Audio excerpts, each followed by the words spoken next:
A long time no see. Yeah.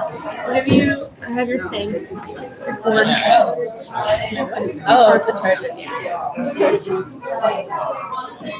There should be a better system. Sorry, Amani, could I borrow some space? This is just not. Borrow some space. Yeah, this is not doing what I wanted to do. Where the heck is mine? Awesome.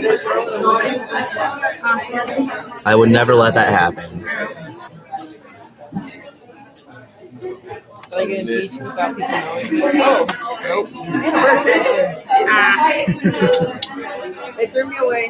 I can go home now. All right, you were here, I promise.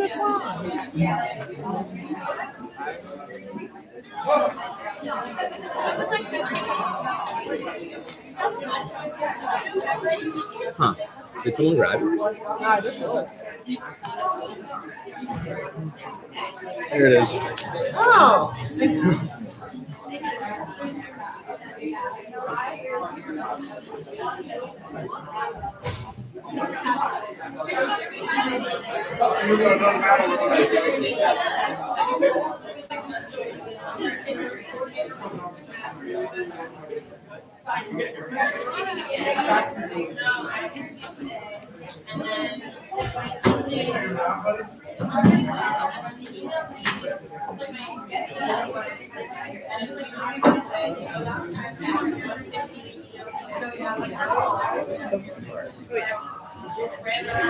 your name? What's your name?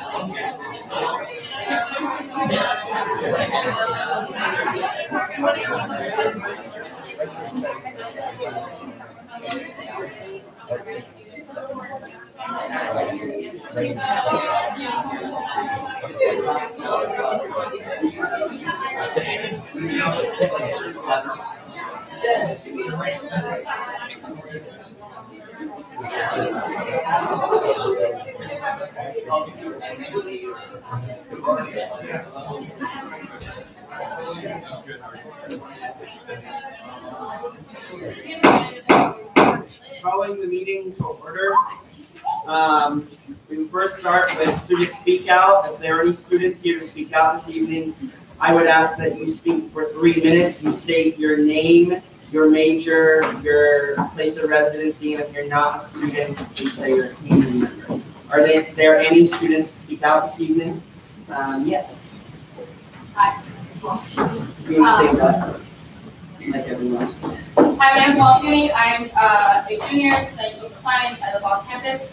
I'm here to mention about House Bill 565 that was approved recently. I don't know if anyone read the Slack today or has heard about it. It essentially bans abortions in Ohio. I am begging you, please, call representatives, please look into the bill. Look at what it essentially makes it become unconstitutional. Little factors, it even makes rape, incest, and putting the babies, putting the mother's life in danger still illegal. They are not allowed to get abortions if any of those things happen to them. Doctors that do perform abortions under the table will be charged with murder. We are already closing our clinics at unfounded rates. Having such a bill, although we can clearly tell it's unconstitutional, even having its conception is just downright wrong. So if you need more information, Nicole today put a little link in the Slack that explains it if you are not in Senate. If anyone is listening, if you would like information, please reach out to myself, Nicole, whoever, Women's Affairs. We are more than welcome to facilitate a forum in any shape or form. This is a really pressing issue. It's brand new. It was only sort of mentioned 3 days ago, 2 days ago? Yeah. So call your representatives, talk about this. Thank you, that's all I say.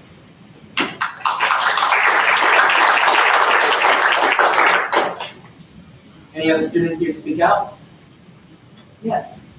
Hi everyone, I'm Holbrook. I'm an MBA student. another master in administration. What else is this to say? You live I live off campus. Cool. For everyone who doesn't know, the Graduate Employee Organization is having a picnic of board trustee meeting. It is on Friday from 11 to 1 outside of the north entrance of Grover. Again, this is just a peaceful protest of holding signs and having information to pass out to people to express our concern about graduate working conditions here at Ohio University. Again, this is something that impacts all of you as graduate students teach your classes. A lot of people will be graduate students at some point, maybe not at Ohio University, but nationwide, this is an issue. So if you're interested in attending, please let me know, but also, reach out to your graduate students and the graduate students that you know that teach. Ask how they're doing. This is a really rough time for a lot of grad students. We're all coming up to our dissertations, to our portfolios, to trying to get jobs and become real people. And I know a lot of you are coming up to that point too. So don't be afraid to reach out if you need help to one another. It's really important. If you want to that, we'd appreciate it. Thanks, y'all. Any other students here to speak out? We have one more, but seeing none, we'll move forward with announcements. Are there any announcements this evening? We'll start on this side, historian credits. Yes, hi. Hello, everyone. I don't know what happened. So today I work in the VA, and not today, but whatever. I don't know what's happening. Anyway, the VA just released a new university policy about military and military-affiliated students affected by deployment or permanent change of station. It's University Policy 12.060. I think it's online to the public if I'm not mistaken. It was approved as of January 30th, and I'm not going to read through it, but it was initiated by Deborah M. Betton, who's the University Registrar, not the building. It's been endorsed by Elizabeth Sayers, who's the Interim Executive Vice President and Provost, and it was approved recently by President Nellis. I don't know, I'm trying to get that nickname to stick. I'm not going to read through it, but basically military students as well as veterans and military affiliated students, if you're a dependent, spouse, brother, sister, child, whatever.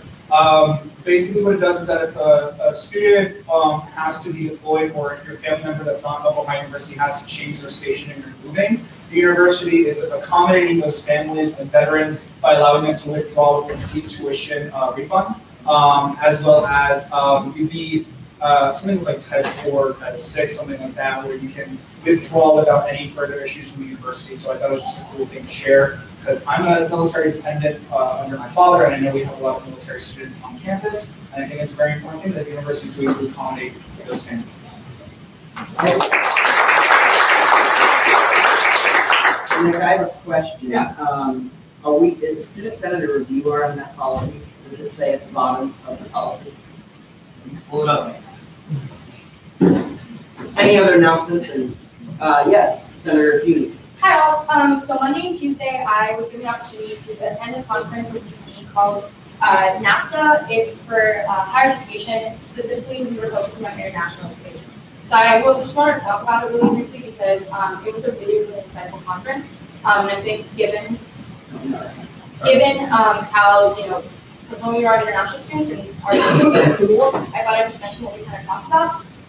So I, along with Maria, Carla, Josh, Carla's our International Student Union, she's president, Josh, who's an advisor, and I as International Student Advisor.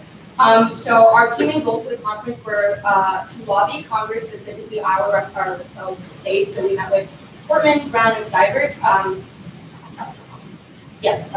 Brown, and Stivers on two main things. So the first thing was the Senator Paul Simon Study Abroad Act. This was introduced to the House and the Senate last year, and essentially it continues the, it advocates for study abroad students.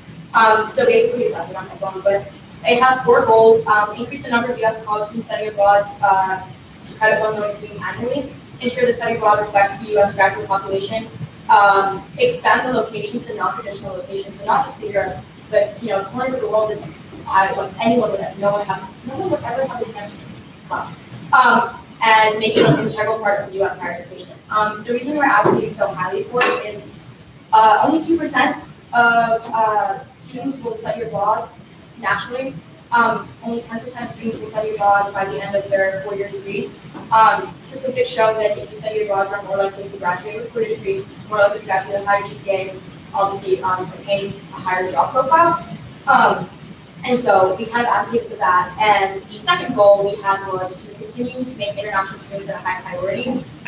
There's been recent rhetoric of President Trump issuing a limit on the amount of Chinese international students coming to study in the U.S. While we were at the conference, actually, while we were lobbying Congress, oh, there it is, so she can maybe attest to what I'm going to say, but while we were lobbying Congress, we got a notification that President Trump had insinuated that he was going to limit the ability for international students to work after graduation. So that's OPTs, which are thank you, background training, which basically gives them the ability to stay in the U.S. while they're working things out, whether they're applying to grad school, whether they're trying to start a career, etc. It's the simple way. But so that's kind of what we talked about. We got really good responses from all 3 of our representatives, which was awesome. What were our rounds we signed on? 4. I'm pretty sure it's Brown, sorry. Brown had signed on it already, so we thank them for that. Just quick facts, and I'm ending really soon. For every 7 international students, 3 jobs are created or supported.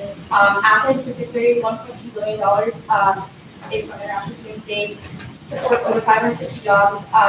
The Athens community in particular would suffer severely if our international student population was to significantly decrease or if we were to limit it. So that's essentially what the conference was. It was great. It was very insightful. To let you guys know. And Maria, do you have anything to add? Thank you.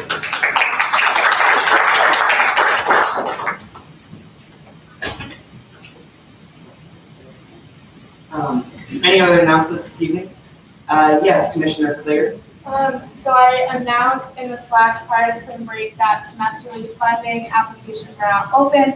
Those will close March 31st at 11:59 p.m. So if you or someone else you know wants to apply for semesterly funding for your organization for fall semester, make sure you let them know to apply. If they haven't attended a workshop, have them email the staff email and we'll set up a makeup workshop. And then there's a link to a doodle poll to sign up for interviews from there. So let me know if you have any questions about that. Thank you. Commissioner Miller. 2. First of all, the Muslim Student Association will be presenting an overview of Benin this Friday, the 23rd at 5 in the Multicultural Center with free food. So if you're interested in that, I would go. Second of all, for those of you who do not know, the Jewish holiday of Passover is coming up. There are 2 organizations on campus that are hosting Seder's. Both are free with RSVP. I would personally recommend Pillow because more of it will be in English. And that one is going to be at 6 o'clock on Friday, March 30th. So if you have any interest in that, go on the LL Facebook page and RSVP for that. Thank you, Commissioner Miller. Vice Commissioner, I'm sorry. That's okay. Vice Commissioner Minority Affairs. Yes. So Senator Hajimani would like me to announce that the Iranian Student Society is having an annual Persian New Year Gala this Sunday from 6 to 8 p.m. and tickets are $10 each. And it's in the theater hall. When? This Sunday. From 6 to 8. Thank you. Any other announcements? Vice Commissioner Keller. Yes, some of you may know and may have seen in the Slack today that this coming week is Pride Week, and the Student Senate and our commission is hosting several events going through that week. We should have something going on actually every night of that week. We'll put something in the Slack with an official schedule all the times and things like that. But we're doing things like Senator Ayers is putting on a children's book reading of different sort of books related to gender identity specifically, which is going to be pretty cool. We're doing a showing of the movie Pariah at the Athena and things like that. The LGBT Center is also putting on a couple of things and everything like that, so just keep your eyes and ears open. Thank you. HCOM Representative Command Line. Yeah, so this is the new HCOM representative. kind of like assimilating over. So his name is Braden. He's very nice. Hi, Braden. We have a weird journal, which I just wanted to let you guys know. Yeah, so we do not appoint by resolution the HCOM's representative. They have their own internal elections. And then when elections do come about, HCOM still can vote in our elections, but welcome. Any other announcements this evening? Commissioner Evans. I've mentioned this in our commissioner meetings, but I just want to say it again. But I know I'm part of the multicultural leadership investment program. I'm a lead ambassador, and during our last year's meetings, me and Senator Emeritus Washington, yeah. So we decided that we kind of are encouraging Senate to invite the ambassadors here to feel like not necessarily our regular presentations, but our presence and our perspectives and basically what we do is kind of relevant, and I feel like Senate would definitely benefit from it. So we can keep that in mind for any of this in the future. Thank you. Senator Holbrook. Oh, I'm sorry. Holbrook was right there. Senator Holtkamp. Thank you. So You've haven't been at the meeting a while. That's fair. Okay, two things. So, one, the annual Ohio University College Democrats and Ohio University College Republicans debate is tomorrow. It's in Walter 145. It will be a great time. I think people in this room. What time? And at 7 p.m. And so yeah, Walter 145. Come out for that, and then a little bit bigger than that. The March for Our Lives is this weekend. It's Saturday, starting at 10 a.m. on College Green, outside of Memorial Auditorium. So yeah, we're, as you all know, protesting gun violence in the United States. Ohio University College Democrats are sponsoring it. We've reached out to a lot of other organizations to make it happen. It's going to be a pretty big march. It's been a lot of work to put it together. So yeah, it'd be great to see some stuff. Any other announcements this evening? Yes, PR Director Defo. This coming weekend, the Los Angeles Theater Company will be on their first production of the season. It's Shakespeare Bridge for anyone who is into that kind of stuff. It's a comedy, so it's not just your normal type of Shakespeare.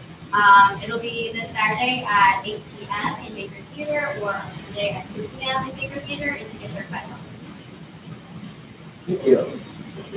Any other announcements this evening? Seeing none, we'll move forward with the roll call. President Lau. Present. Vice President Steiner. Present. Treasurer Woods. Present. Commissioner Timko. Present. Senator Seco. Senator Hipwell. Senator Graber. Present.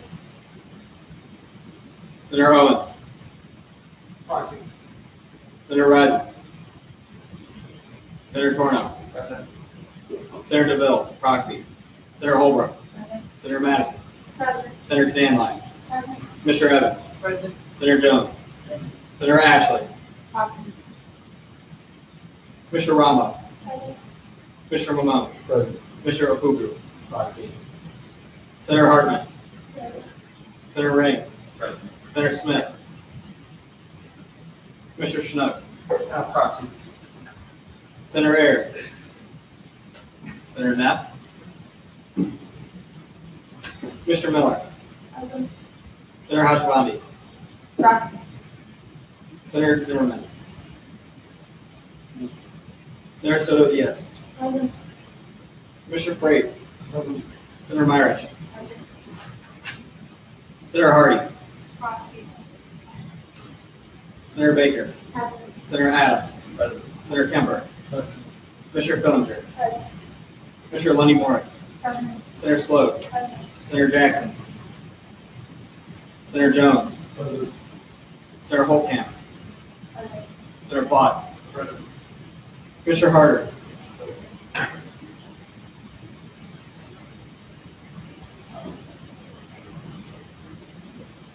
Senator Feeney. Present. Senator Eliopoulos. Senator Cromley. Present. Senator Miller. Senator Deering. Present. Commissioner Burke. Present. Senator Hurd. Senator Thomas. Senator Kiefer. Commissioner Clear. Senator Kelly. Here. Senator Williams. Present. And clerk court Mirage. Thank you. So we do have some mix-ups tonight. The board chair, vice chair, and the VP for finance, and I believe the provost, they will be here tonight. We coordinated with them, and we've known for some time that they won't be coming until 8:15. So we're going to get through all of our business, and we will stop our business until when they show up, and they'll present, and then we'll go from there. But are there any additions to the agenda? Hearing none, we'll move forward. Do I have a motion? All those in favor of the previous meeting minutes, please raise your hand. All those opposed? Abstentions? The minutes are adopted. There is no new business. There's no old business. We do have new business. We will start with Senate Resolution 1718-150, a resolution to update the duties of the Environmental Affairs Commission.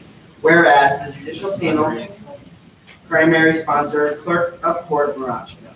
Yeah, so Lydia can talk more about this, but I would say about a month ago, she came in.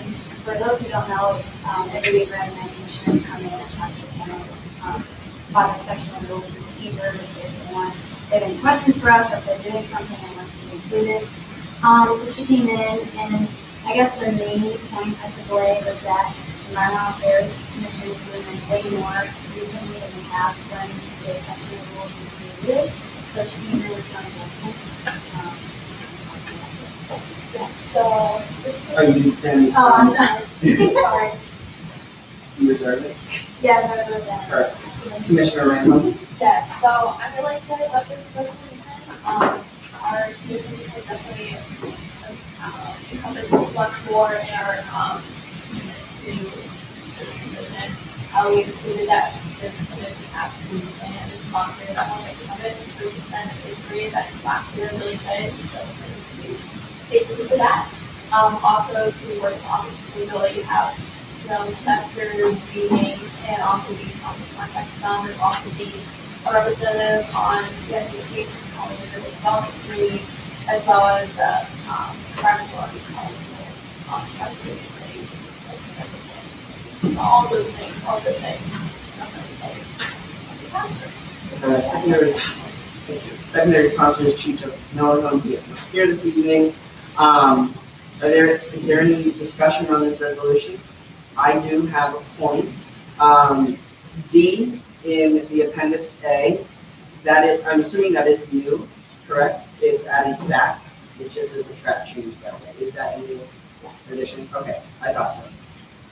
That's fine. Any other discussion on this resolution? It's been moved and seconded to vote on Senate Resolution 1718-150. All those in favor, please raise your hand. All those opposed? Abstentions? The resolution passes.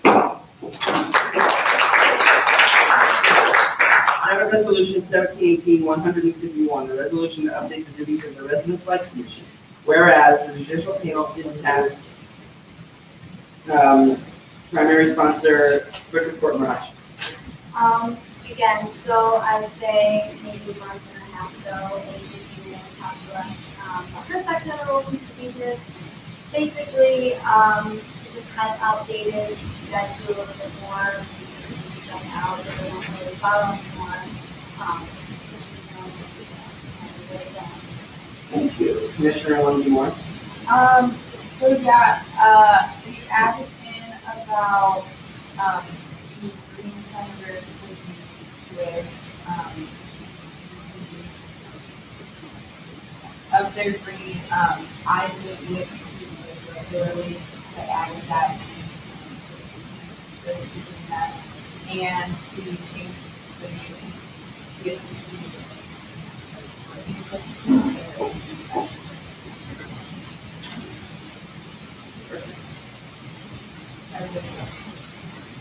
Chief Justice Nolan is not here. Is there any discussion on this resolution? We vote. It's been moved and seconded to vote on Senate Resolution 1718-151. All those in favor, please raise your hand. All those opposed? Abstentions? The resolution is The resolution is passed. Senate Resolution 1718-152, a resolution to appoint a senator to the Residence Life Commission. Whereas stated in the Student Senate Rules and Procedures. Primary sponsor, Vice President Schneider. Yeah, so this is, sorry, I was looking out there. This is to appoint Stephen, now to say his last name, right, Sponhauer, I mean, that's how it looks, to South Green Senator. So Alicia conducted the interview, it went well, he's not here today, he couldn't be here today, but I know he'll be here next weekend, do a great job. I was about to him. Secondary sponsor, Commissioner Lundy Moss. Yeah, I interviewed Stephen and he was really awesome. He has something to do with so that's cool. And now we have all 6 senators.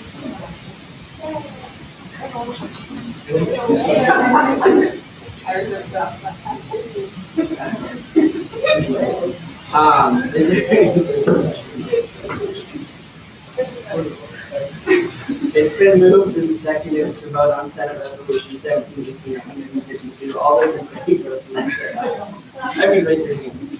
All those opposed? Abstentions? The resolution is passed.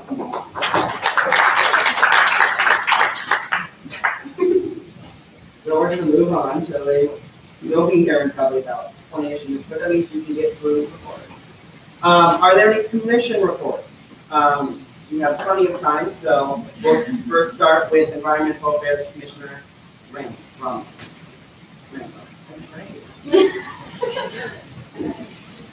Anyway, so Environmental Justice Summit is here. We're April 2nd through 5th. We'll have our coming up very shortly to you. It's going to be really exciting. We're going to have a keynote speakers to be announced on Monday. Even though we're not sponsoring, we are supporting and advertising the movement program for the campus to Trustees women about environmental justice. I don't know if anyone has read it. It's a really, really good book. Highly recommend. She's a great speaker. On Wednesday, we're going to have a little speaker, which, if anyone remembers last year, is on the week, we'll finish great stuff about alcohol.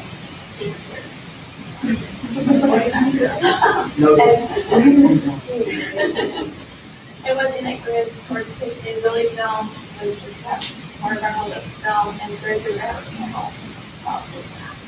So very exciting stuff. So hope to see you over there.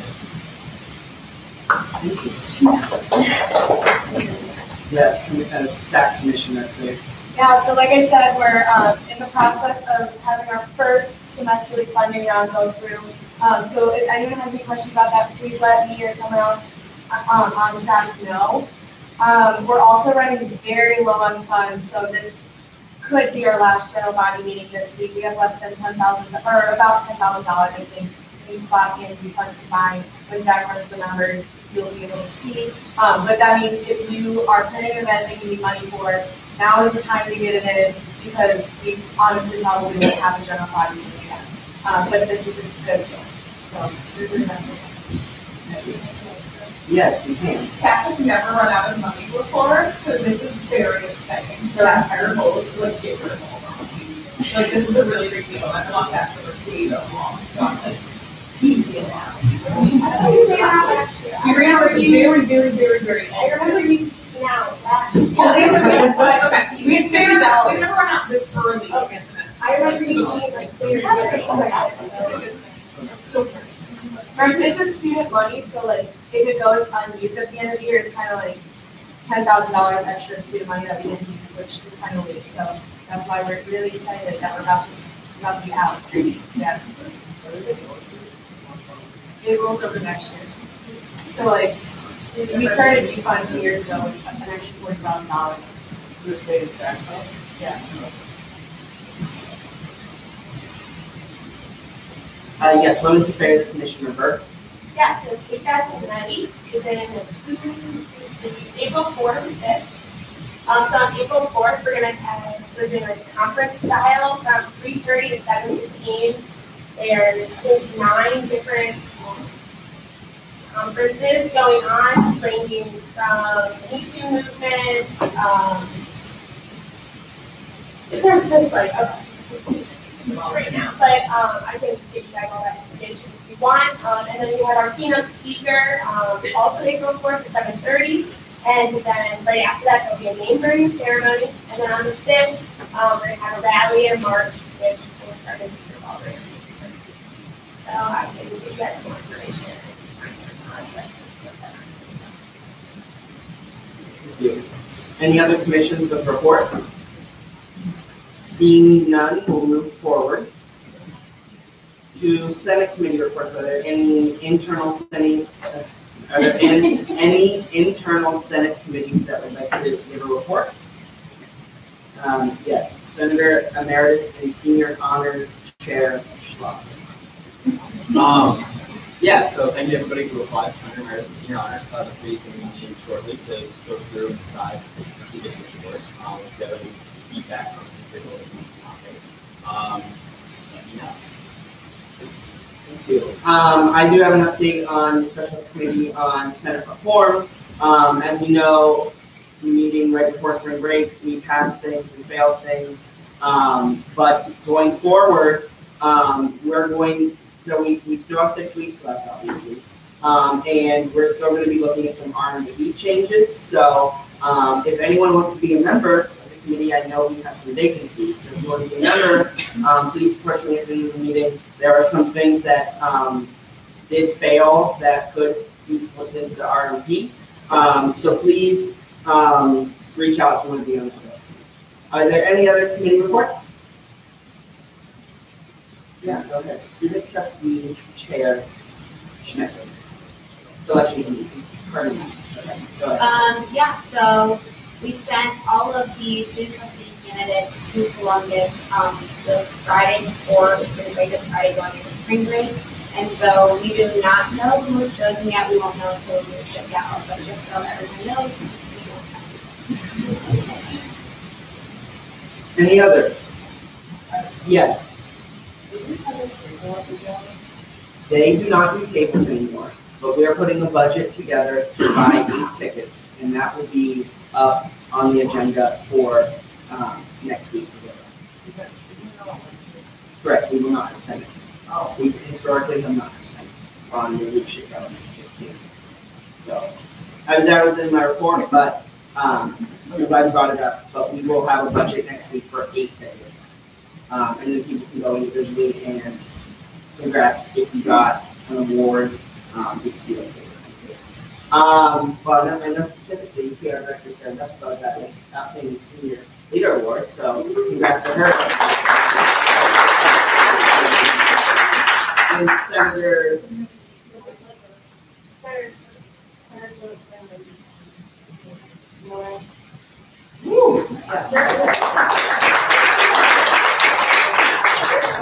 So, any other committee reports? Okay, moving on. Are there any university committee reports? Yes. What committee are you on? I'm speaking for Senator Carney. His university committee report is as follows. The transportation and parking. Yep. I attended the transportation and parking committee 2 weeks ago. This summer, all the commuter parking lots at the combo will be torn out and rebuilt due to them being in danger of failing. As you may have noticed, the gates of Baker Drive have been removed. The sensors and equipment were at the end of its life, and it would have been cost prohibitive to replace them, so that is why the park mobile service is being used instead. OUPD is planning to relocate to the Bridges from a more central location. A few of us raised concerns about this, but we're assured that most officers are around campus and not at HQ. I did raise the idea of having a satellite office on campus, maybe Baker at Scott Quad, and they like the idea and will look at it. Finally, to expand parking at the Bridges. Building 20 will be demolished. Timeline is sometime next year. We were told that it is a non-historic building, a former annex, and has no future revenues after through by 20% of having.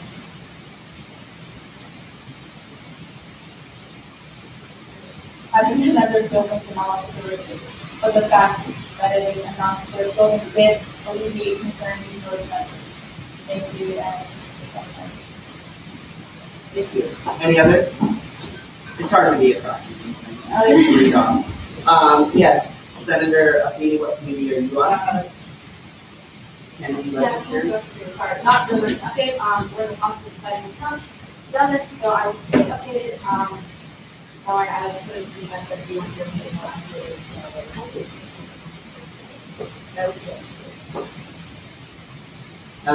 Okay, any other standing committee reports? Yes, Senator Deering, are you on the Intercollegiate Athletics Committee? Yeah. Okay. Sorry, I was like, okay, this is a long time. No, go ahead.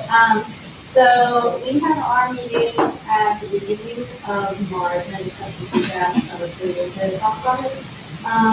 We passed the NCAA offers a scholarship, post-grad scholarship for one student, continuing their education, but also continuing their athletic scholarship. And OU actually won it for the first time this year. His name is Brad Miller. He's a sports management major from Illinois, so it's super exciting. We'll talk about that for a while.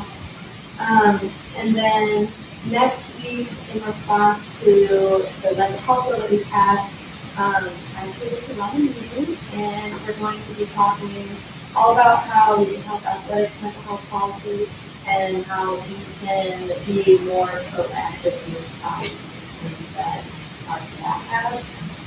And then we also met with Faculty Senate regarding academic and athletic advising commission. It was a really productive meeting. We don't usually have those. It's separate. But yeah, it was really awesome. If anybody needs any more clarification on that, we'll talk about that after. Thank you. Any other university committee reports? Seeing none, we'll move forward.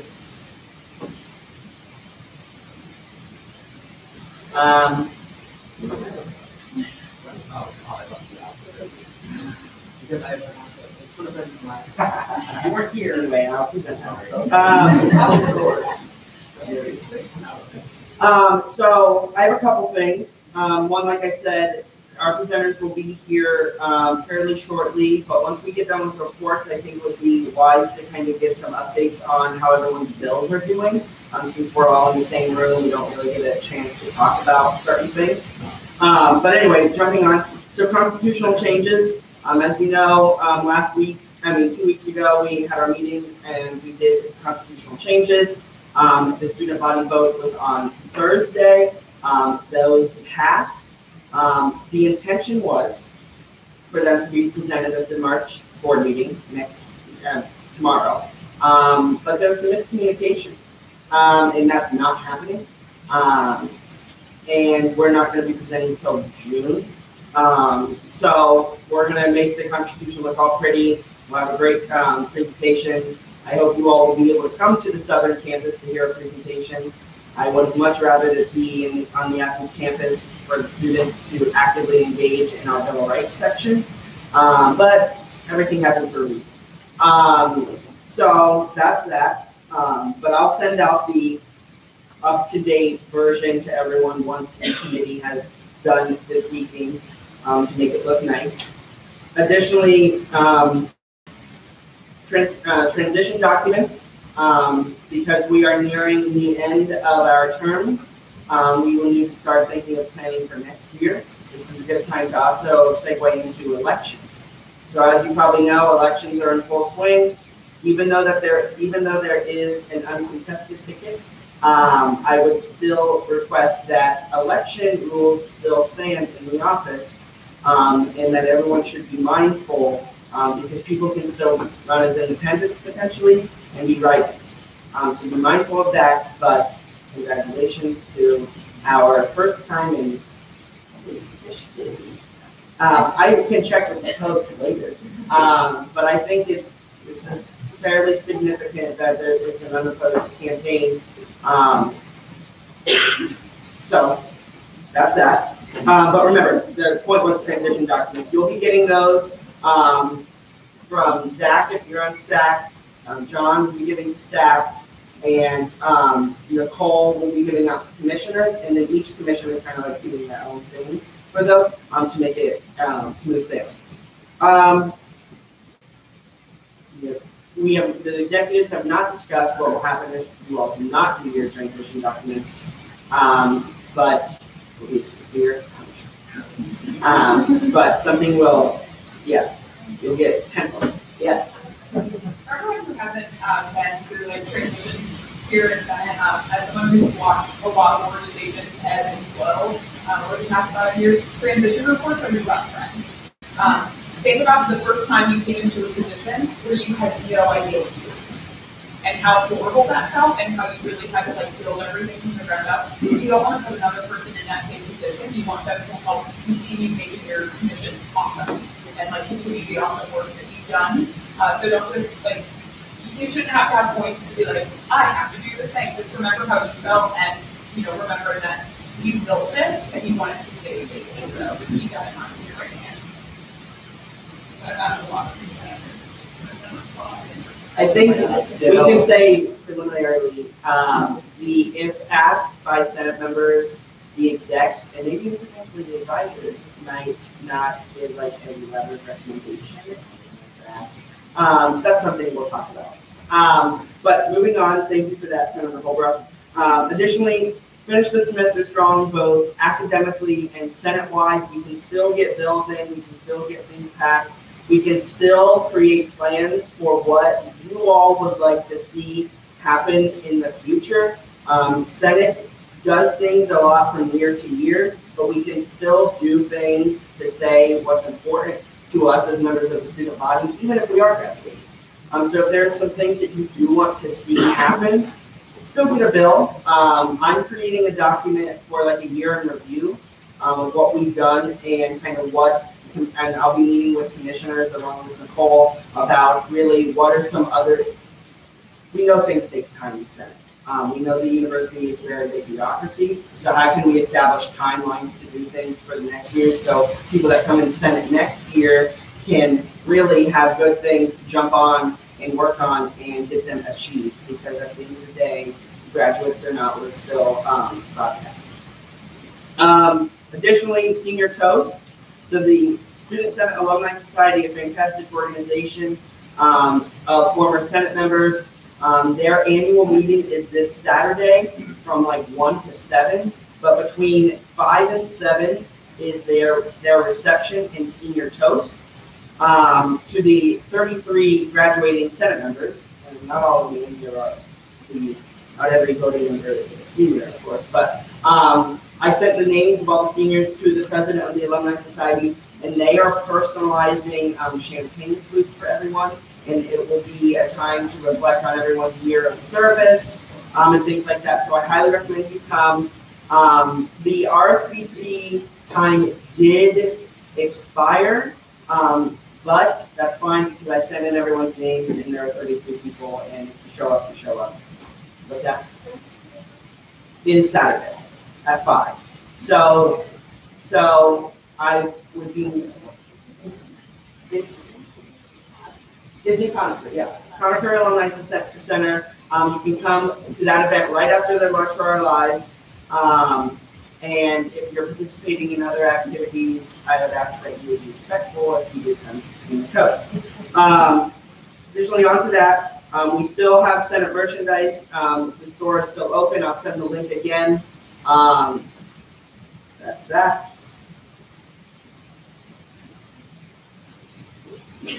Yeah. So, additionally, there was an open forum on Monday about the Vice President of Diversity and Inclusion, what people want to see from students. I don't know if any of you went. Congrats to those who did. Providing feedback. If you couldn't go, I'd recommend that you reach out to Amal, since she's on the committee, or the co-chairs are the Dean of Zanesville campus, Dr. Webster, or Dr. Pina is the other co-chair. So if you have specific things you want to see, and as Vice President for Diversity and Inclusion, please reach out to those people and let them know. It's really important to participate in those conversations. Additionally, on another search committee update, as you know, some of you might not know, but the Senate meeting 2 weeks ago, I was absent because of the vice president, the executive vice president and provost search committee. We had airport interviews then, that's why I was absent for 2 days. And as you know from today's email we got from President Nelson yesterday, I can't remember what day it was, but we have 4 outstanding candidates for the next position, for the next chief academic officer, the second in command of OU. They're fantastic candidates. I recommend you look at their resumes, their CVs. If you have any specific questions about them, I sat in on all their interviews. I think any one of the candidates will be an outstanding provost. I'll be contacting my counterparts at their universities that they come from. I do the same thing for President Nellis to get their feeling because shared governance is really important, and we're trying to get more involved with academic policy, and provost leads that job. So go to those open forums. Do not be afraid to speak up and share your opinions about those candidates. And I think that's really important. Okay. Glad to see everyone made it back from spring break. Okay, did everyone have fun? Yeah. Thanks, Haley. Thank you so much. Okay. All right. I'm glad Landon's back too. I didn't really like being president. So my only announcement really is about the bill that Amal was talking about. So she and I were discussing it earlier today, and think it would be great if Senate actually passed a bill going against House Bill 565. So if you're interested in participating in that, sponsoring that, I know a ton of people said that we're on Slack. Let me know. I think it would be cool if we could just put together a work meeting like Friday afternoon or something. Everyone just sit down at once and then write it out instead of like putting it on a Google Doc and waiting for people to like slowly work on it. So after the meeting, if anybody wants to talk to me about that, if you're super busy on Fridays and I do not work at all, you can go ahead and send me your comments. But I think that's probably the best way to do it. I think it's fun. That sounds great. Anything else for your report? No, I think that's great. Yeah. Anything else? Yeah. Okay, so 2 things before the numbers. DC is great. Out of the 5 or 6 trips that I've gone for Senate in the past 4 years, it was 100% the most beneficial. The people, representatives that went, we'll talk about that next week. But the finances, our takeaways, what we learned, what we can bring back, and what we're going to do for next year. So money. When you get to the numbers, you'll see here. You can see right now. We have a lot of money left. So right now we have about 6,200, but hearing from Pride Week people and other things, we're not going to be using all of that money. And Pride Week has 3,800, and they're probably not even going to use half of that. So we have a lot of money left. And like Haley was talking about, we want to use all that money. But what's different with Senate is ours does not roll over, ours goes away. So whatever money we have left, we don't get back. We just go back to the school and disperse next year somewhere else. And get right. So please, if you still have a big project coming up, take tonight, environmental justice, academic affairs for finals fest, anything else you want to come up with, please start thinking I want to use all this money that we can. Anything, please come talk to me, get together to commission, other commissioners to talk to me. And so the money that we have is it's going to be less than that. By the way, DC, because I'm waiting on alumni and some other people to finalize what is going with what expenses are actually going to alumni and what are going to us and stuff. That's actually going to go down probably about 1,200 more. So when those expenses actually get taken out next week, so DC numbers will be reflected next week. I'm just waiting on that. So we have about 5,000 left, but with like next week, I don't believe was really a thing. So that 650 will go back into there, and Friday week is probably going to have a huge chunk go back into there as well. I think they're only using 600 or 700 of the 3,800.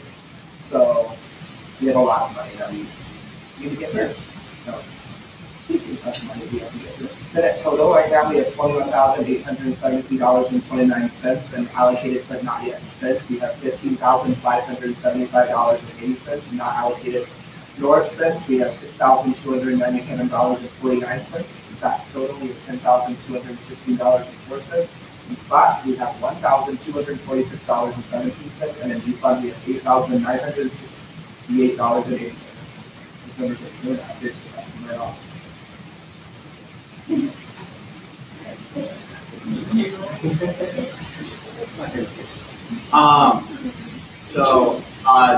Maddie Storrs is the chair of the Community Service and Social Activities Committee. We'll be coming next week to tell a little bit about it. But after Beautification Day is coming up, I know a lot of people have already signed up for team leaders, but if you haven't yet, we're going to be doing a sign up round. There's a little form and information session halfway through April, so we'll get more information out to you if you want to do that.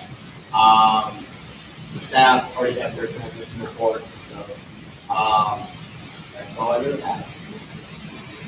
Good.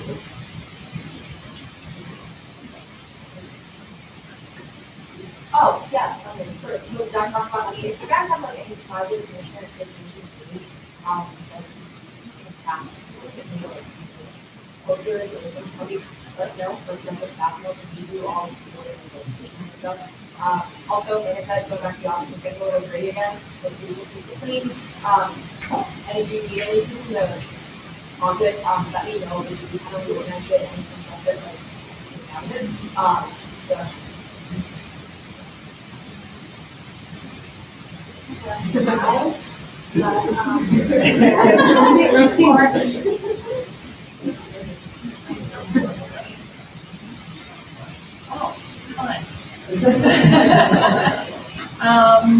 I just want to let everybody know that starting next week, the next round of climate surveys are going out to all of our university students, undergrad, grad, regional campuses, med students, everybody.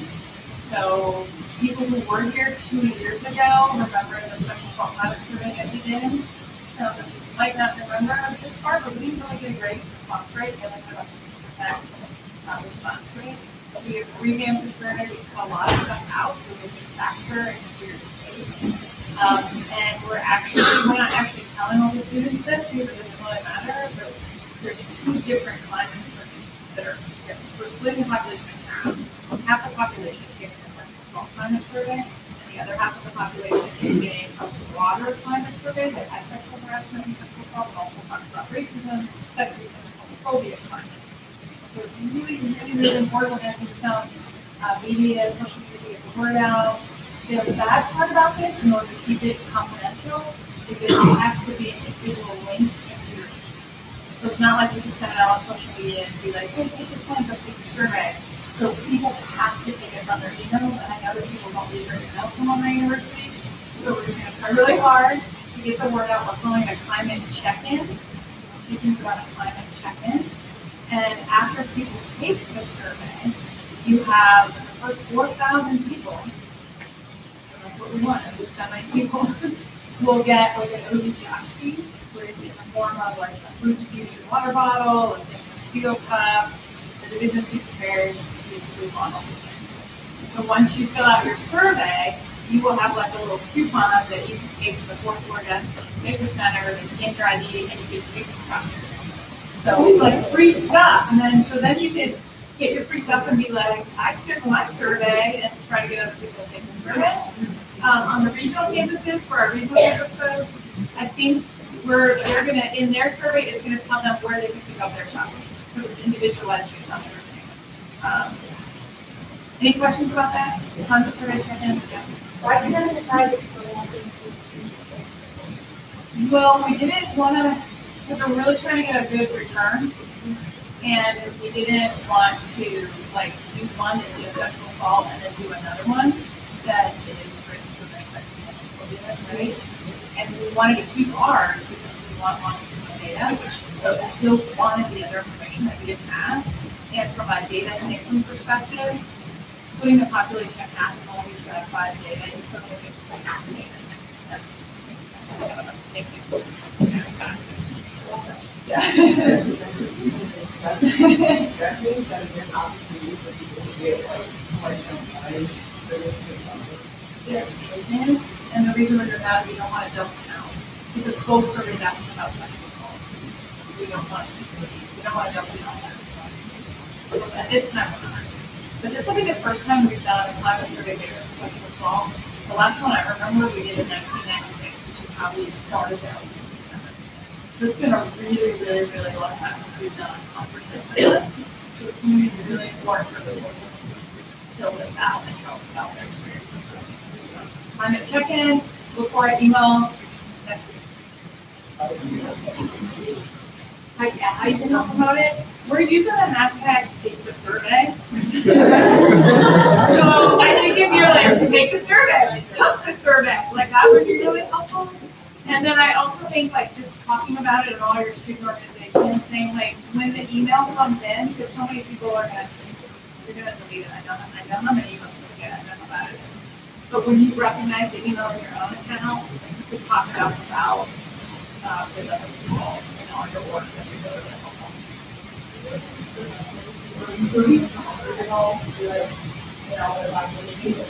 We're having the provost office is going to send a message up to faculty basically encouraging them to do that. We're doing little door hangers. Take the survey. So we're putting in all the residence walls, and we're doing a lot of stuff on social media. So we're trying a lot more media push than the last time. Our focus is to get at least 35% here. Any questions about that? Okay, take the survey. Really not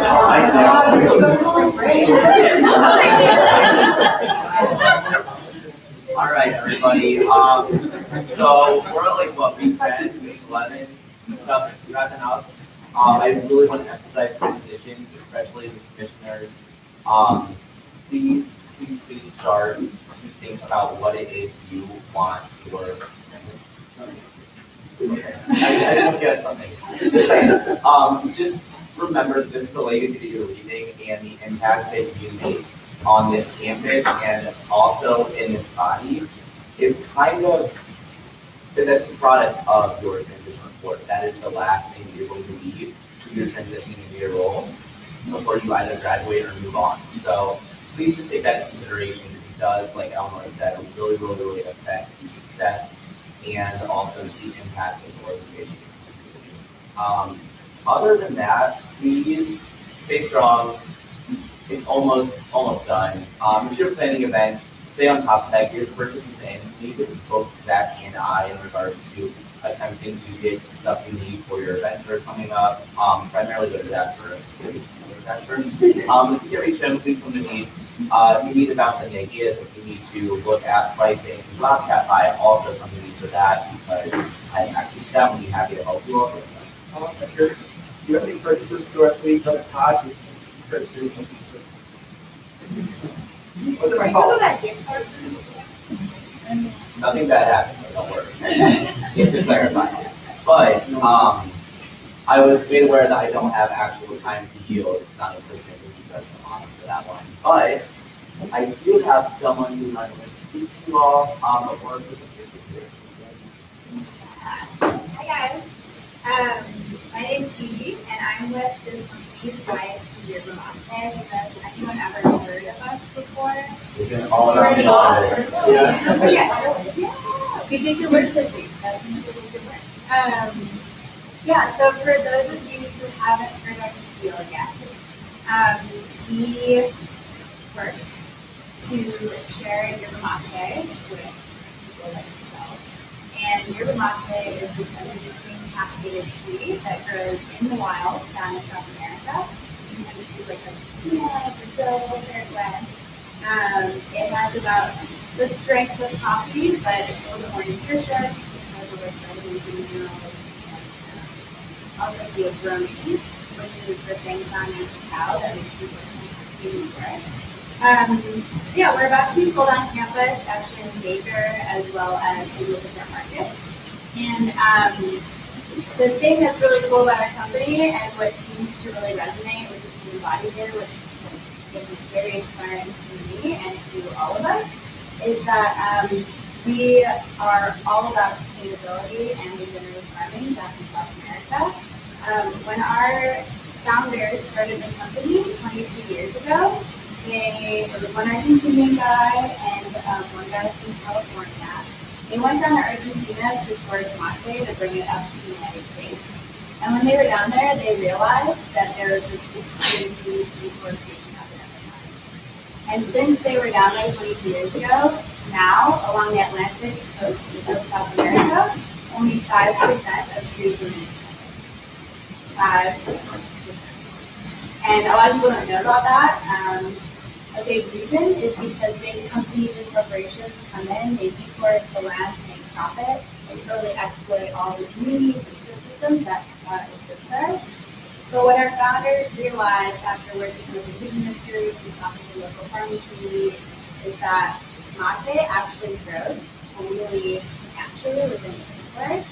It actually prefers to be a shade-grown tree beneath the timbers. It's really a crucial part of all the wildlife there. They eat the leaves and the nuts and it's a crucial part of the ecosystem. And so what they end up doing after building these relationships for many years is we now pay the farming communities that we work with about 50% more than they would traditionally get paid if they were growing mate conventionally to grow, harvest, and plant and cultivate mate without pesticides within the rainforest as opposed to clearing trees. So what we're trying to do is show them that it's actually more profitable to keep trees standing than to cut them down. So through mate sales, the more mate we sell, the more rainforest land we're able to help preserve, the more communities we're able to help keep the land, the more jobs we're able to secure, and make sure that people are getting a fair living wage. So we've been on campus this week, going around talking to all the really amazing student organizations and students like themselves who are doing so many great things on our campus to see what opportunities there are for us to partner.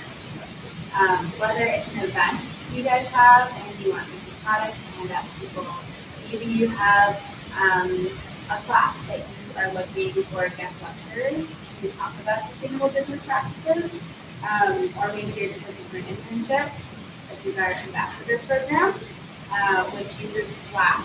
It sounds like you guys probably use that too.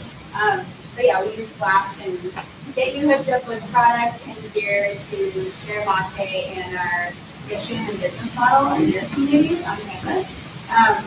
So yeah, just kind of like throwing that out there, looking for opportunities. If you or anyone you know, or maybe the organization and student groups that you're affiliated with are interested in even just like getting some hands to hand out of the meeting or get a little bit more involved, definitely come talk to me after the full meeting tonight. I'll hang around. I have a ton of flyers for our ambassador program. I have some more information on our sustainable business model and lots of culture. And then in the corner, I snuck in a little bit late because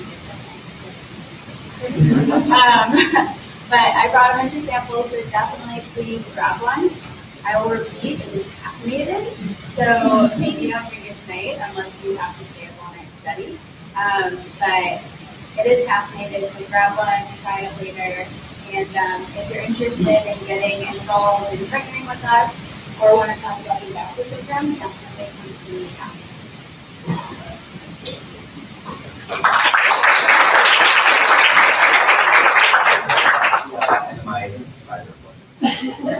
How about that?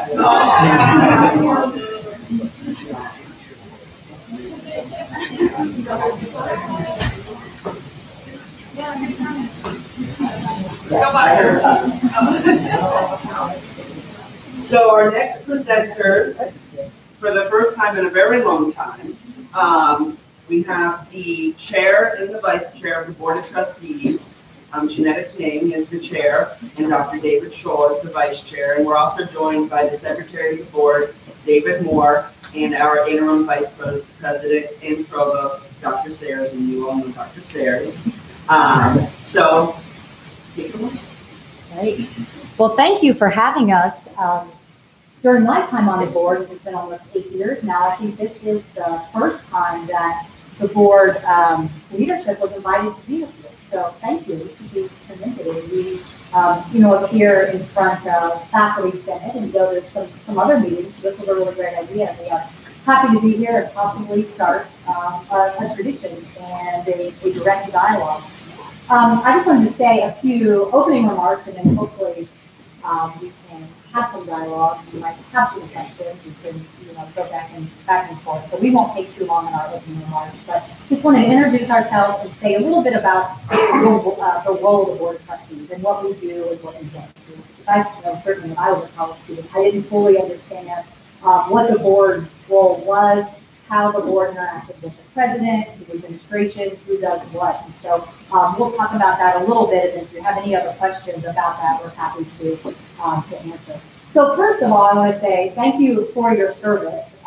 You all are here playing a very important role in a shared governance model. I know that in addition to you all being here tonight, you serve on other committees are involved in other ways. And I think that's probably where we have something similar, and that is our commitment to the university, what happens here.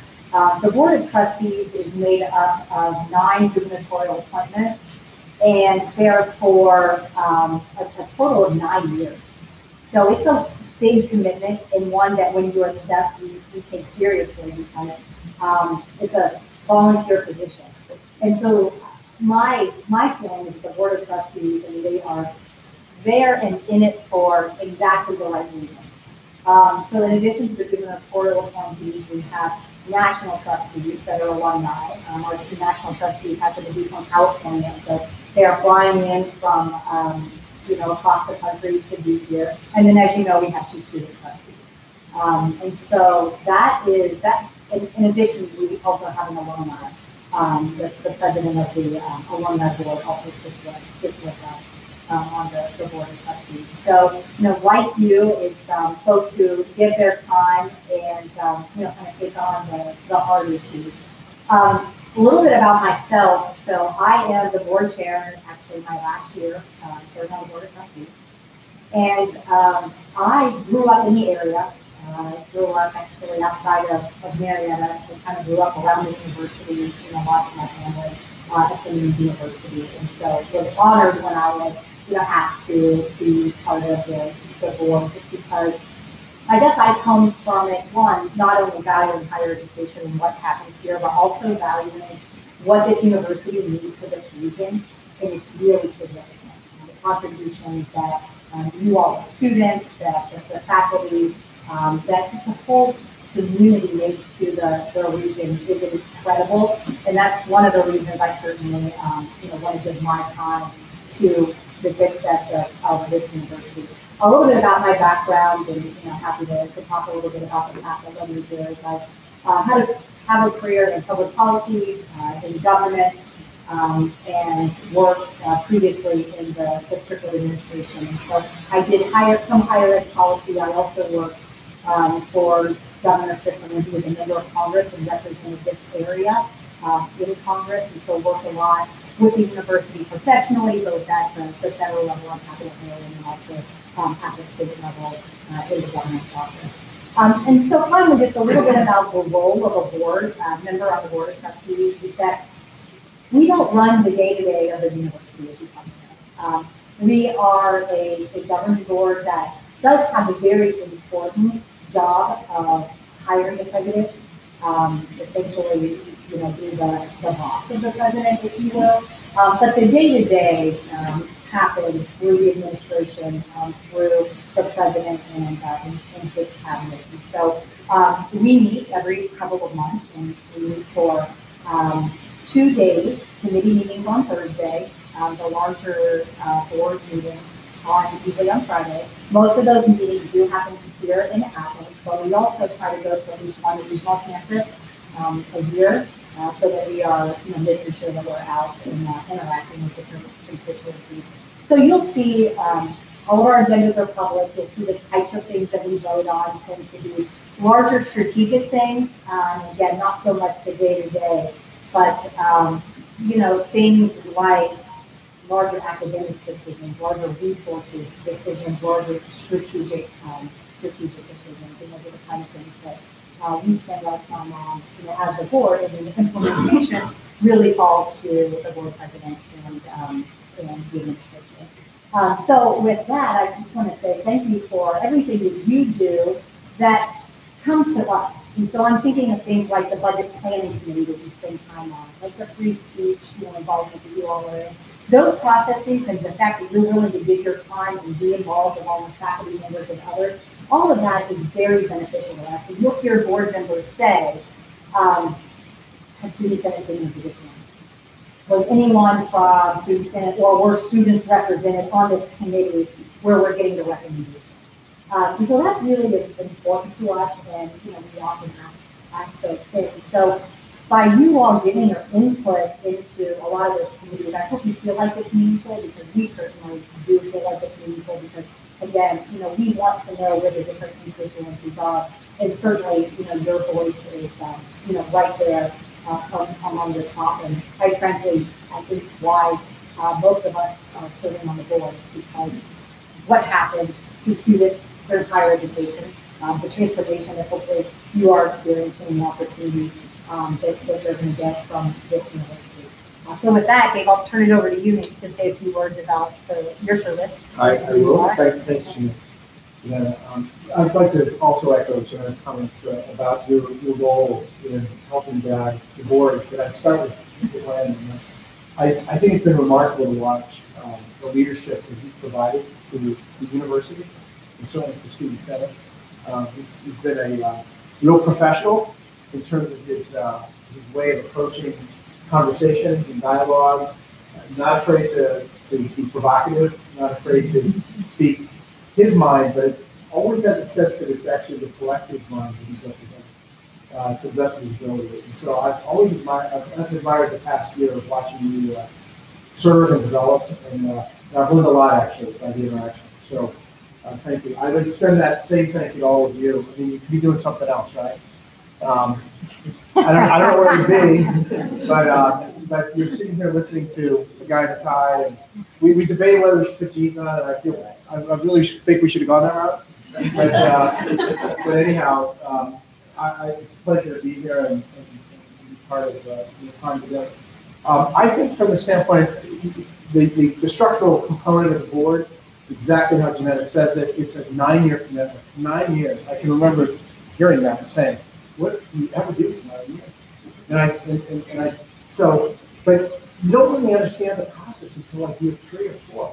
The complexity of this university is absolutely unique. And so, and I say that in the context of, let me tell you a little bit about my experience. I graduated from a branch campus at Indiana University. I grew up in Brunswick, Ohio, actually. Moved to South Bend, Indiana. And affordability issues kept me in South Bend. I stayed home, didn't live in a dorm, got a degree. There were 2 professors that I met in the middle of kind of a small university, but a good system. One was a geneticist and one was a microbiologist. And the microbiologist approached me and said, "You know what? You seem to be interested in this stuff. Why don't you do an internship?" And I didn't even know they existed. I mean, if he had not reached out to me.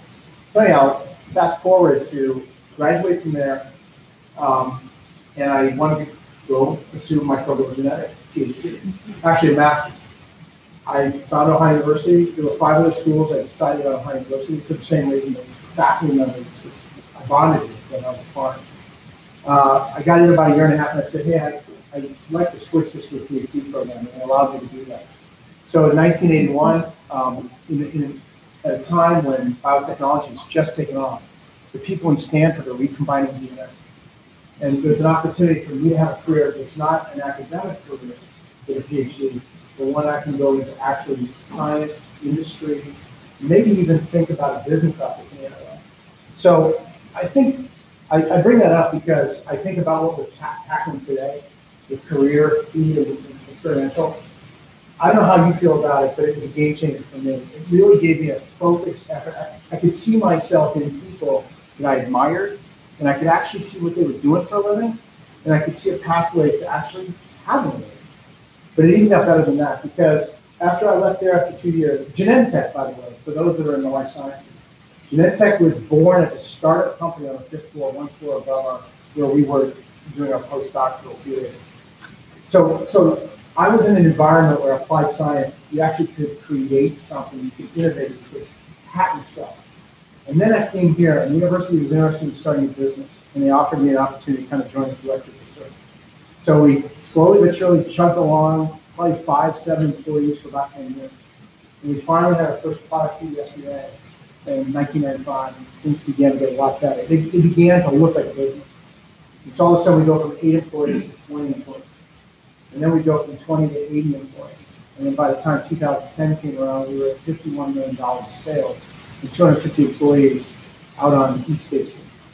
So we've gone from the Innovation Center 1 to the Innovation Center 2 to East State Street. So all I'm saying is, when I think about board leadership, and I think about what it means to you folks, and any one of those moments, I had no idea who the president of the university was. I didn't know what a board was. I didn't know what we did. And quite honestly, I don't think any of you need to know that to be successful. But the fact that you're here and you're actually dedicating the time and commitment to making this university as good as it can be and as informed as it can be through your views and opinions. And then I'll finish by saying the 2 student trustees that are with us are just phenomenal individuals. They represent you exceedingly well.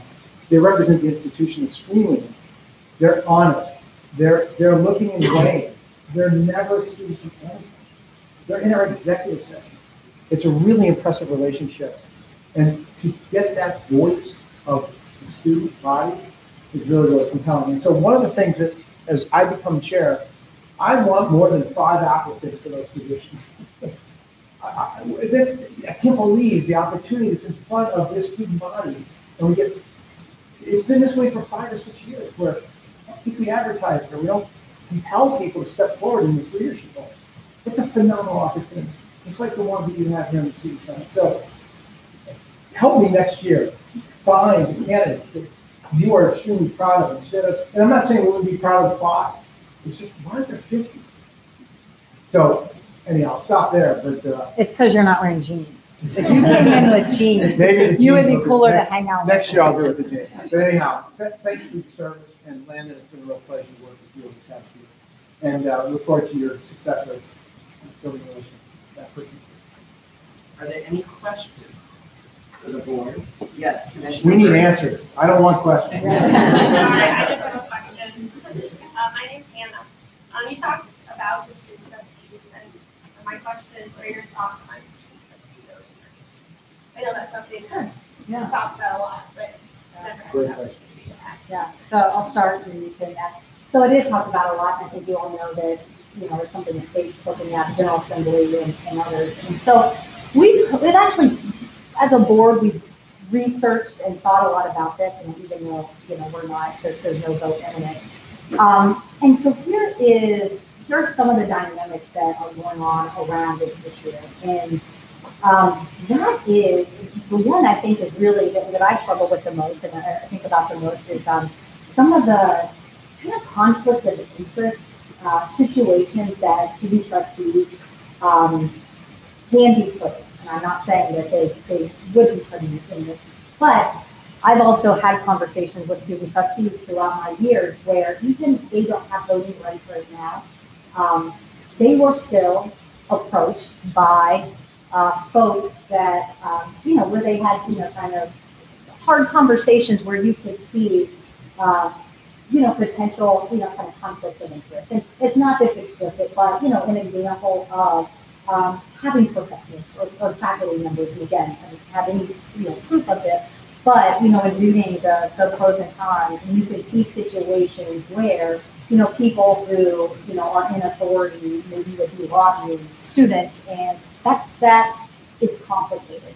I think it's less of an issue. I'm going to go out on a limb here, but from my experience with other boards of trustees, I think it's less of an issue here on campus because of the way we involve our student trustees. So on some campuses, they don't allow student trustees to sit in executive session.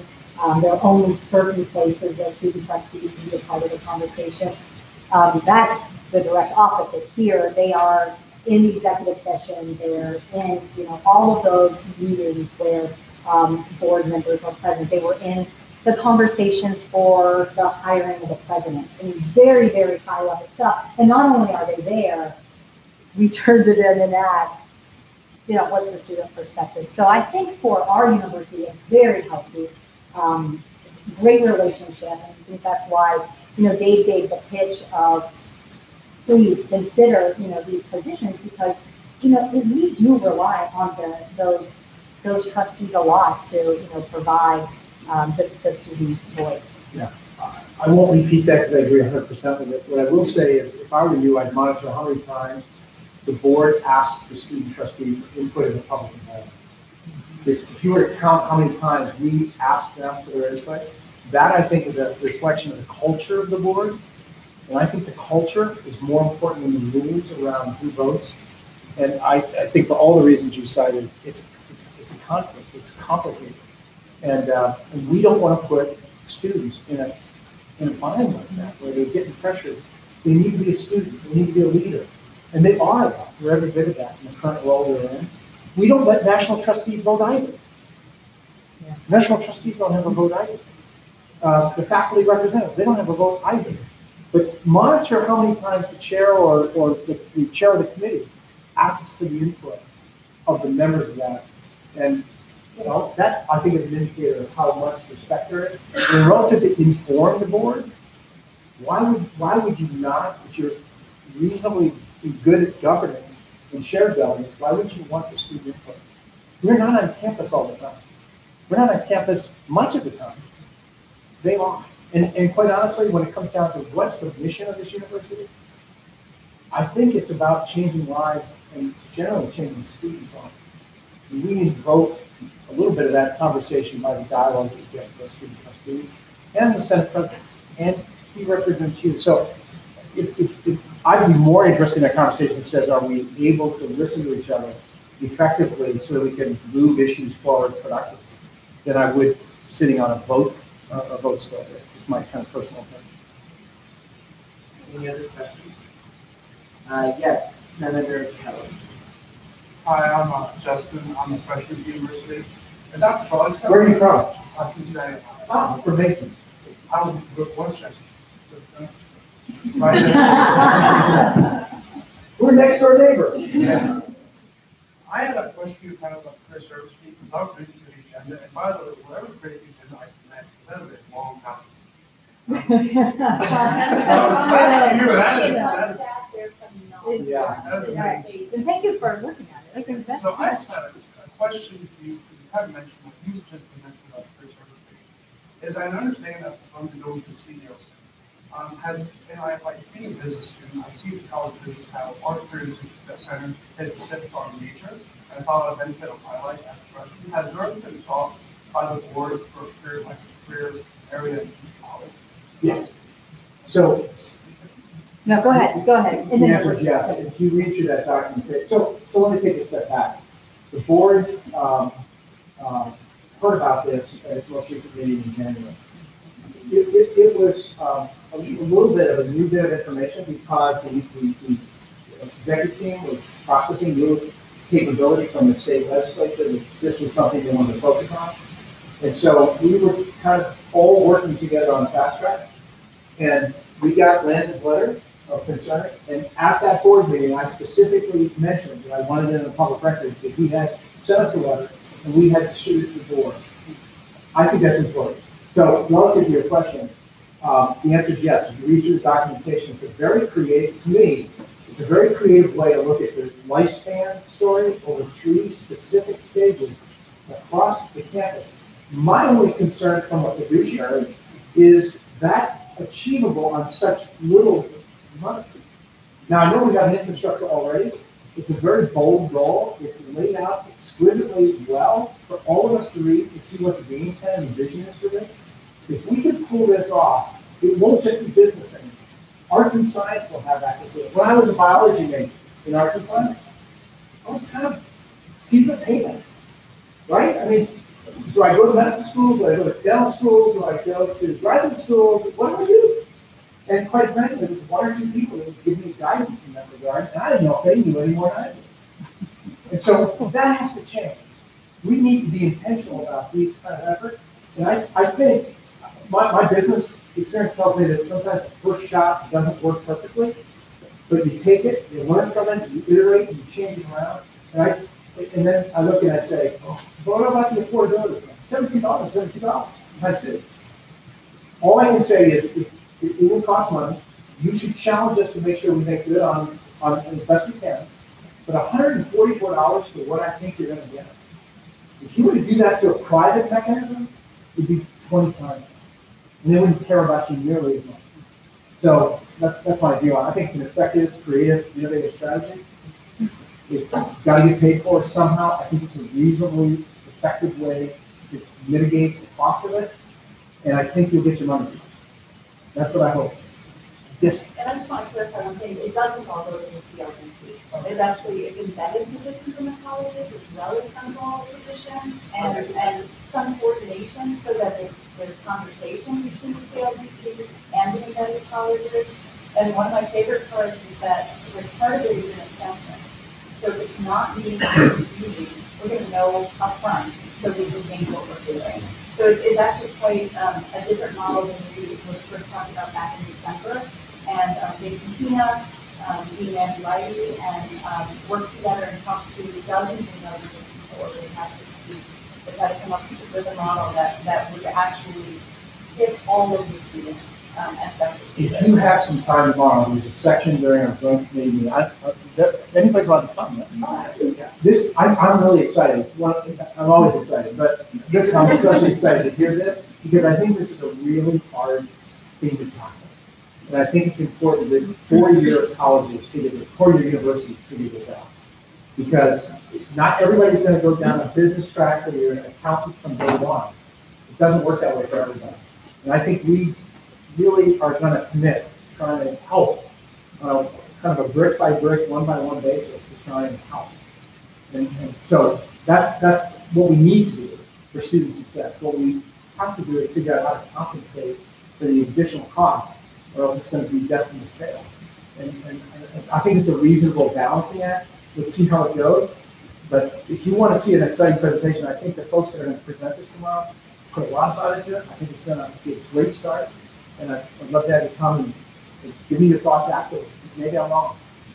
Thank you. Yeah, thanks, Justin. And on to that, you're meeting with 10, 104. And we'll be making a bill of our opinion on that, and I'll be sending you all the updates because I've been on those conversations. Any other conversation? Any other questions? Senator Swope? Hi, I'm Maddie.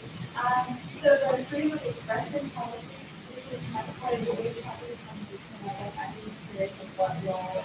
That's Janice. Right. So in terms of the board's role, we will not vote, up or down on the policy, but obviously, this is an issue that's at the forefront of universities across the country, and it's one that we feel, we really do need to get right. We have a board that I think, along with the president, is extremely committed to free speech, and that's where we start. Nobody's going to have to make the case to us. I think the work and the conversation is the harder conversation. And what does that specifically look like, on a campus? And it's really complex. It's why, universities across the country are struggling with this. I think where we are right now is we are happy that there is a process where we're having this conversation because it is so difficult, because there are so many different perspectives. We think that, that is important. And so we are really pleased with the level of engagement that people are coming and sharing, all different perspectives, from the faculty perspective, student perspective, community perspective, administrative perspective, to work through that. So we are hopeful and looking forward to what comes out of this advisory committee that's reflective of that. We also are not naive. Whatever comes out is not going to make everybody happy. And, that's okay. If we feel good about the process, the input, and that, considerations were given to all the different stakeholders. Because, this is one where we need to, I think the board, while we haven't voted on this, we feel like we need to, protect the freedom of speech, the tenet of higher education. We have to get this right. It's who we are. I think it's in our DNA as OU too. And so we're really, hoping that throughout that process, that the president has his recommendation. So I think that's what I would say. We've acknowledged it's a hard, robust conversation, but not one we could back away from. Oh, also I want to say too that and you probably saw in the investiture that the president actually launched what does he call it? The difficult dialogue. Difficult dialogue. And so, this is a president that I got a head start on this one. I thought, you're going to put a stake in the ground that you invite difficult conversations. But of course, I mean, that's who he is. He's somebody very comfortable with difficult conversations. He's going to take it, head on, and actually invite it and post it. So I was pleased as a board member to see him just step right in, lean right into, that's a part of who we are as higher education, and it's part of who we should be. I will add that as part of this difficult dialogue, the first thing that the board did was consulted one of the experts in constitutional law, an attorney, Professor Erwin Cherminsky, I think is his name, where we all were receiving a copy of this book, and it was really an important way for us to get informed. We have people from all walks of life, none of them constitutional attorneys, right? Governing an institution where this is really its purpose. Its purpose is discovery, open dialogue, and open exchange of ideas. And so how do you marry these two, particularly with some of the things that happened last year? And so we're trying to take a very thoughtful, intentional approach to it. I think the approach of engaging the stakeholders is a good way to inform all of us about the issues. And I'm very, very confident that the president of this university and his leadership team will lead us in concert, collectively, for an outcome that is good for Ohio University. I'm in firm belief of that. And I think we recognize from our perspective what's at stake here, and we're an academy. You have to have freedom of expression. You have to have free speech. But there has to be time and place and the manner in which you do it. And I think that that's reasonable. And then there's got to be certain conduct that you can accept around it. As long as we have that civil discourse, I think that we can chat about the issues instead of the process. And the book that you referenced, I think, was made available online to the campus community, so you could download it. Not like you have a lot of spare time, but I have a copy. And it's for It was very helpful. appreciation of complexity too, and because there's a lot of consideration. So it really spurred a lot of thinking, for the board, and we felt like we needed. How do you feel about it? I'm curious to know your thoughts. I think that I understand the conversation the university is having about it, and then a lot of that. As a student, as an activist, I think it's having a conversation. What Jeanette had spoken about, the activist history, that's the DNA. I mean, it's amazing. We were at the investiture meeting. There were photographs of the 70s. The music. So I'm sitting there thinking, back in the 70s, there probably wasn't a lot of music thought about.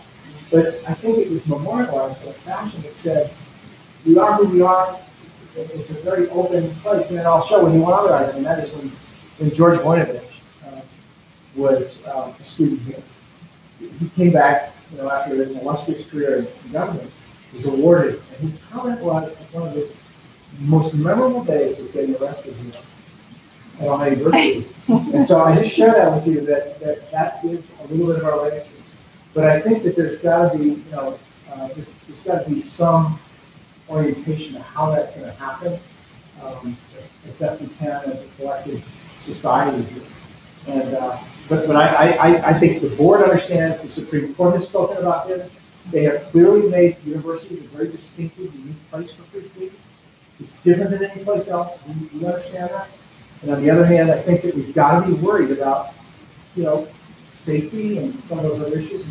So where can the policy kind of get to a balance? And that's what I'm hoping the forum, the group that's working on this, can actually deliver back to the president for us to look at. Think about it. Yeah, and on to that, just real quick, I forgot to mention in the report, we'll see that as a review of the policy again. The Senate will take an official vote on it again, so we'll see it again. I think we have time for one more question. Senator Leader. Hi, thank you guys for coming. My name is Emily, I represent athletics. As two entities that obviously have a direct interest in public education, and with the current funding climate being as it is and public education being such a crash, what does the Board of Trustees do at that kind of local level to advocate for funding increases or advocate for policies that make better funding structure for the education system at this level? Let me take a stab at it. Okay. Take a run at that one. All right, I will, happy to. So, federal funding is very important, but state funding, I would argue, is equally and maybe even more important. So if you all may know, 'cause I think if you're paying attention to this, there's a pot of money voted on every 2 years by the state government that is essentially split among all the public universities. And that's where the debate happens about what types of things are going to be incentivized. Because there's a really complex formula about, how much do you weigh graduation rates versus retention rates, and so there's all of that policy. But I would argue probably for those of us who are advocates in the room, what we really need to be advocating for is the size of that pie. Because every year, the size of the pie kind of stays the same, and that's fine, but you can't ask for, growth, and you can't, demand new things of universities if you're going to be not continuing to invest in them and then asking students or other streams of money to pick up that cost. But there is a really, really intense debate going on right now throughout our country about the return on investment in higher education.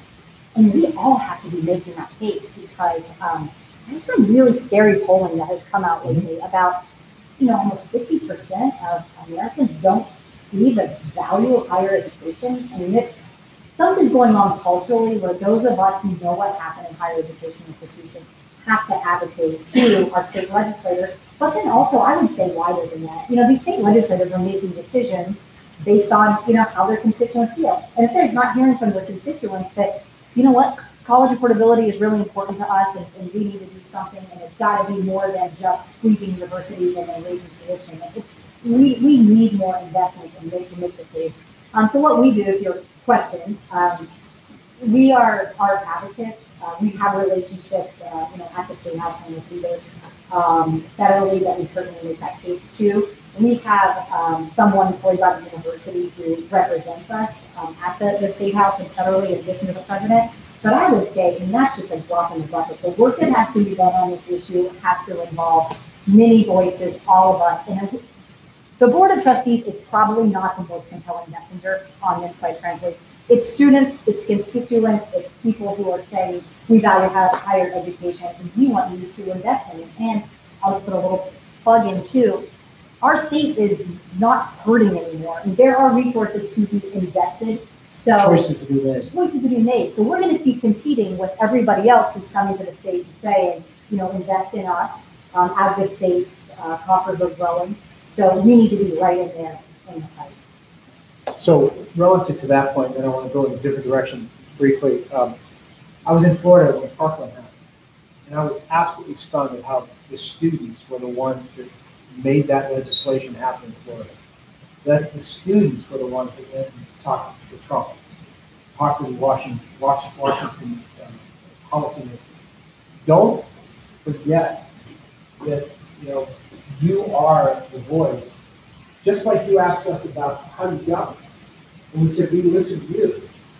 Why wouldn't that be directed in a very productive, civil way to tell your story and folks that vote? We don't vote those dollars. What we do, however, if we get the dollars they give us, we try to be good stewards of them. And what I'd like to do is say, well, if we're going to, at least in business, if you're going to get shorted on this side, we got to figure out another revenue stream. How do we do that? We do that through our foundation. The foundation is $1 billion of endowment. We just finished the campaign, Promise Lives. By the way, you are the promise, right? Not the dollars, but you folks. And $1 billion of capital that we receive from the investment of those dollars wisely, $30 million a year. And then there's choices there. And the past administration, and certainly this current administration, is going to focus on trying to tackle the affordability through financial aid, right? So, we can sit here for the cows come home and try and milk 23, go to 24% from the state. And that's worthwhile doing. We should figure out the right strategy. But from the top side, we are also working on trying to bring more revenue in and sharing that with students in ways that, attract, in some ways, a very diverse student population that couldn't come to school at all. And I'll close by saying this to me is a very unique place in Ohio. We are on the bridge between the three C's. If you break it down politically, the three C's are up there, and then some of the poorest part of the country is where we reside. And I think the board looks at that in many, many different ways. It makes for diverse perspective on this campus. I think that's a unique specialty. And the other piece is there's a learning lab right in our back here. How can we leverage disease, poverty, all those kinds of things to kind of bring the real world to you? For like no doubt. I've always found in business that some of the least amount of investment inspires the most number of people. So now that doesn't help with you writing checks to come here. But between the policy piece and between what we do from our alumni days, we try to tackle that problem as effectively as we can and keep your debt part as reasonable as you can. And I know it's a big, it doesn't help when you go into debt, but I think there's two kinds of ways to go into debt. One is consumption, and the other one is investment. If you viewed yourselves as a startup company, you know darn well for 4 years you're going to eat a J curve. That's your business guy. You know what I'm talking about. You don't make money before you have something to make it off. So you can go down there in 1 year and leave. That makes no sense to me. You just sunk $20,000 in a no outcome situation. Or you can see $85,000 wisely, do a double major, do an experiential learning, and come out and be that hockey stick side in your 20s. Pay your debt off and move on. Right? So, if you're consuming without any kind of direction, that's not all that smart. You probably should be in college doing that. But if you're looking at it from the perspective of trying to invest, and I'm not saying just engineering and medicine, I'm talking about liberal arts. The same kind of investment program. And sorry. Get off the soapbox. Thank you for coming. Thank you, Chair King, for your service to Ohio University and finishing your term. Vice Chair Scholl, thank you. Good luck tomorrow in your election to be chair. May 13th, don't forget that. Yeah, I won't. I have no duties till May 13th. And then thank you to Dave Moore and Dr. Sayers for being here this evening. And then once again, just thank you both as board members for engaging myself and other members, specifically during the retreat, the board retreat. I got a lot out of that, and I hope you all did as well. And continuing to engage. Our pleasure. Yes. So thank you again.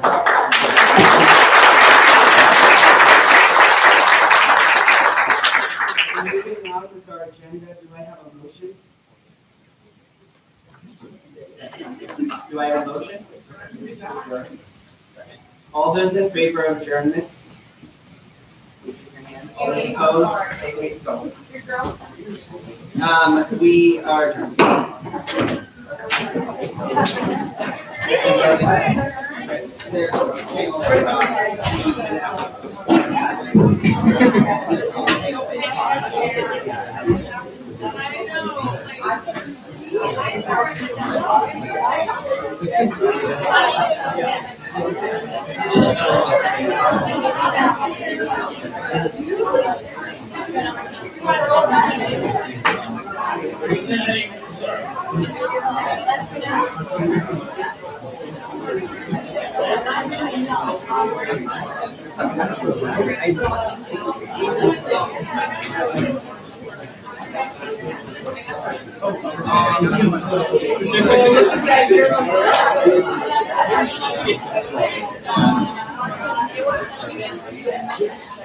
Okay, you gotta get that Summit bus.